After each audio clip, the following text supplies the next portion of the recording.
புத்தாண்டு என்றாலே கேலண்டருக்கு அடுத்தபடியாக நம் நினைவுக்கு வருவது டைரி. ஒரு காலத்தில் ரகசிய சிநேகிதனாக பார்க்கப்பட்ட டைரி எழுதும் பழக்கம் இன்று டிஜிட்டல் தொழில்நுட்பத்தின் வளர்ச்சியால் குறைந்து வருவதாக கருதப்படுகிறது.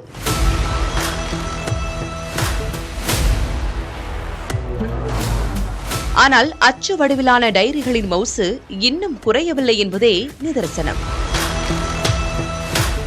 சேலத்தில் தற்போதைய வாடிக்கையாளர்களை கவரும் வகையில் வெறும் தாள்களாக மட்டுமின்றி நவீன தொழில்நுட்ப வசதிகளுடன் டைரிகள் உருமாறியுள்ளன. மொபைல் சார்ஜர், USB, பென்டிரைவ் மற்றும் LED விளக்குகள் என பல சிறப்பம்சங்கள் இதில் இணைக்கப்பட்டுள்ளன. ஆன்மீக டைரிகள் முதல் 6000 ரூபாய் மதிப்பிலான அதிநவீன டைரிகள் வரை சந்தையில் குவிந்துள்ளன.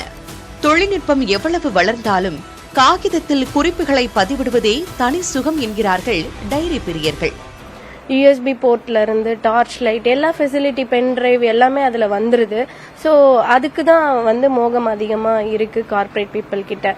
டைரியோட சாப்டர் க்ளோஸ் ஆச்சா அப்படின்னா கிடையாது. டெக்னாலஜி அதுக்குள்ள வந்தது அப்படின்னு தான் சொல்லணும். டைரி என்ட்ரி ஹேபிட் பண்ணும்போது தான் நமக்கு என்ன பண்றோம் என்ன பண்றது இல்லை அப்படின்றது குழந்தைங்களுக்கு சொல்லித்தரத்துக்கும் ஈவன் பெரியவங்களுக்குமே அது ஒரு நினைவுகளா தான் இருக்கும்.